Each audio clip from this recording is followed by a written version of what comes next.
Hey, this is Steven Platinum, your friend in wrestling, with Platinum versus AEW Dark. We're high up in the episodes now in the 80s, and this was a very long show, almost 2 hours, 17 matches. We're just going to jump right into this bad boy, and of course, this is from July 13th, 2021. Excalibur and Taz, welcome us to Casual Tuesday edition of Dark. Taz hypes up the fact that a lot of his guys are going to be involved in tonight's episode, and we just jump right into the first match, which is Matt Hardy with his Hardy Family Office against Jossie. I'm not familiar with Jossie, but Jossie acquits himself quite nicely in this one. So Hardy starts off just dominating this match. Of course, Hardy has a big match with Christian Cage coming up on Dynamite tonight, actually. Matt Hardy wins in decisive fashion with the leech, and then instructs Jora Jal, new member from India, to get him a towel and tells Jal to towel him down, which Jal does, albeit reluctantly. And HFO raise their hands in celebration. So the abuse of Jal begins. 3 check marks for matches that are squash matches or enhancement matches. 3 check mark system. First check mark if the proper person is put over in memorable fashion, which certainly happened. Second check mark if that person who wins looks good in the process. And a third check mark if the person who's losing in their losing effort looks good or is given a disproportionately large amount of offense. They definitely looked good here and did their job. Match number 2, Brian Cage against Fox Vineyard. And let's see. Fox didn't get a ton of offense, but this is about Brian Cage being built up for his match with Ricky Starks. So the whole point was Cage looks dominant. That certainly happened. Drill Claw for the win. 3 check marks. And the Drill Claw looked really good. It can be a hard move to take, but it looked good. We're going to have the Acclaimed wrestle, which means we get an Acclaimed wrap. Pretty generic stuff, I guess, alluding to sort of the military look of Derek Pisaturo and Roman Rosell against the Acclaimed. Said they're going to send him back to basic training, write you off like a tax deduction. Y'all never found weapons of mass destruction. Ridiculous. They actually start the match off kind of slow with like a feeling out process, and a little bit of wrestling here. But then once it catches fire, the Acclaim definitely whoop on them, get the win. 3 check marks in definitive fashion. Diamante's backstage saying it's been an eventful year for her. She wonders what everyone else has been doing, and she calls out Big Swole. So this they cut promos against each other, and then they both have dominant wins. I think it's kind of a cool thing they're building up betwixt the two of them. You got Diamante against Harlow O'Hara.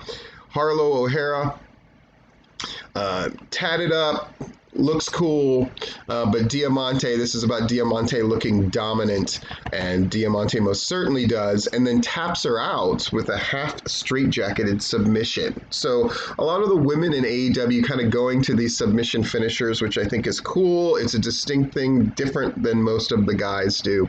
I don't hate it. 3 check marks. Scorpio Sky joins commentary. Ethan Page against Ryan Mantell. Page really puts the works to old Mantell, especially with the body shots, working on the body area. Hits Ego's Edge for the win as Sky celebrates. At one point, also throwing Mantell off the second rope. Mantell does a good job here, but really nothing that exceptional. Ethan Page can control this match, so we get the first 2 check marks, but I'm not going to give it the third. I'm hoping to see Ryan Mantell again, of course, and maybe he can distinguish himself a little more. So we're not going to have a 3 check mark night all night, but that's okay. And now we're back to just Excalibur and Taz on commentary. We have Sahara 7 against Big Swole.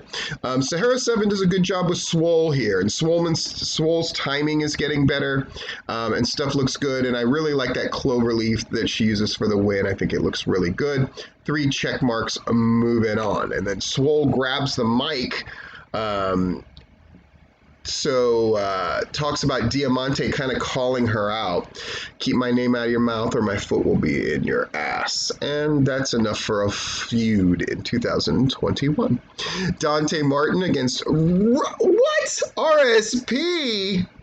Oh my gosh, Rickey Shane Page, one of my favorites from the deathmatch world in the 440 group. Really cool to see him here. Does a great job. Wrestles his size, which is really nice. He's got a size advantage over Dante Martin. So definitely tosses him around a little bit, splashes him up a little bit. But Martin wins with a Hurricane Rana and then a flip over stunner. Really good job by Rickey Shane Page. Really impressed. Really cool to see him here. Further evidence about how deathmatch wrestling is finding its way in more and more and more. It makes me happy. 3 check marks, and Rickey Shane Page likely is going to be our performer of the week, but we shall see. Dark Order. This incarnation is Evil Uno and Stu Grayson with -1 at ringside against Papadon and Sean Maluta, who does a good job traditionally. I really like Sean Maluta. No difference here. When you wrestle Dark Order, especially in tag things, you're going to end up taking a complicated finishing sequence. In this case, a running kick followed by a pile driver, all done expertly. Great job all around. 3 check marks. And then we got Ryan Nemeth against Marcus Cross. Marcus Cross, good to see him as well. Congratulations to his old tag partner, Griff Garrison, getting officially signed. Marcus Cross, what can I say? He does a really good job here. And gets a little bit of competition in here. Hits some stuff. Ryan Nemeth, very giving here. Makes him look good. But at the end of the day, the rude awakening neckbreaker happens. But 3 check marks and a good look for Marcus Cross. Penelope Ford against Robin Renegade. I'm glad they're giving Ford more and more matches, and Ford is looking more and more comfortable in that ring, wrestling at an increasingly improving level. And I gotta say, Robin Renegade does a great job here. 3 check marks, and I guess we're gonna get Yuka Sakazaki against Penelope Ford, so that is cool as well. 3 check marks, and we're moving on. We get a promo that was obviously filmed earlier in the night where Matt Hardy talks about his history with Christian Cage, and he's going to basically take out Christian Cage is the long and short of it. Frankie Kazarian with Austin Green, who's a guy out of the Nightmare Factory. I remember watching him in the show with the Diamond Sheik at ringside, who I also reviewed as far as that Nightmare Factory graduation show. So really cool to see the younger ones getting out here and doing their thing. Frankie Kazarian, of course, old pro, really knows how to make things look good and put together matches that make sense. He has not looked this good ever, and that's saying something because Kazarian has always been a consistent performer, but I'm seeing this spark lately, and it's really cool to see. 3 check marks. Lee Johnson and Brock Anderson with Arn and Dustin Rhodes at ringside against Mark Davidson and Aaron Fry. Aaron Fry always does a very good job, and Mark Davidson holds his own as well. Brock Anderson fires off that spine buster to get the pin, and Lee Johnson doing a really good job in this match as well. 3 check marks. Wheeler Yuta is backstage, and he likes to find openings in his opponent, and he says Angelico's weakness is his arrogance. He noted that he beat Ryan Nemeth before and tells Angelico to watch out. So there's going to be our de facto main event, and I like the little promos. Julia Hart with the Varsity Blondes against Maddie Renkowski. Maddie does her usual good job here. Julia Hart's very green, but all of her stuff, she keeps it simple and she executes well. I like the spot where Maddie applied a Dragon Sleeper and Hart escaped in particular. That looked really good, and the strikes that they exchanged afterwards looked good. And that thrust kick and then the split leg drop, as it were, and Julia Hart gets the win. 3 check marks. I'm glad to see Maddie Rinkowski getting a steady gig. I think she's great. The Blade with the Hardy Family Office against Jake Tucker. I like Jake Tucker. This is, of course, the mother lover Jake Tucker, who I was so impressed with when I went to the pro wrestling action show here in Florida. I'm glad to see Jake Tucker getting this nod. I got lots of people to sort of tag and stuff. It's really, really cool. The Blade looks good here, hits the Doctor Bomb, and that's the win. Jake Tucker, great freaking job. 3 check marks. Dasha is with Angelico and Jack Evans outside of their trailer. Angelico is saying, has anyone ever seen Wheeler, Utah?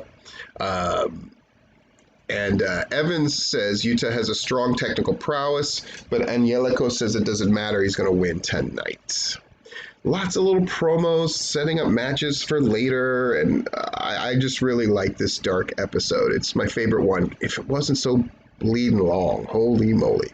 Private Party with Matt Hardy against Josiah and Dion Russman. And a good exhibition for Private Party. They win with the stereo corkscrew kicks. I think that's a good finisher that they should stick to as heels, if I'm being honest. A good thing. They do some basic heel work here as a tag team. Good dynamic, simple match, and a good win. 3 check marks. Powerhouse Hobbs versus Travis Titan. It's what it should be. Powerhouse Hobbs, who's looking more and more dominant, wins in quick fashion in that brutal, brutal looking finisher, and he looks great. 3 check marks. The Gun Club with Billy and Colton Gunn against the Wingmen. In this case, Cesar Bononi and JD Drake. We'll call this a competitive match. In that case, the grading system is different. Did both teams look good here? Yes, that's a check mark. Did Billy and Colton Gunn win in definitive fashion? Yes, with Colton hitting that Colt 45 move for the win. And is something advanced, either gimmick-wise or a new move or a possible feud? Is something advanced? I think so. I think we can have a different incarnation of the Wingman against possibly a different incarnation of the Gun Club. So I'm going to give this one 3 check marks. Finally, our main event, I'll call it competitive. Wheeler, Utah. Sick looking beard, bro, against Angelico. A really great match. I love Angelico matches because they're very different looking with the submissions and the unconventional ways of transitioning from move to move. I really like it. Angelico gets a win, and I think he needed this win, and I think it's important for him to get it if they're going to continue to use him to put people over on Dynamite in particular. He wins with the Navarro Death Roll. And it's good to see. So congratulations to Ricky Shane Page, Jake Tucker, and others. Really great to see guys that I see in matches here in Florida and elsewhere really getting their due and getting their little shot. And it's wonderful to see. It's one of the things I like about AEW Dark.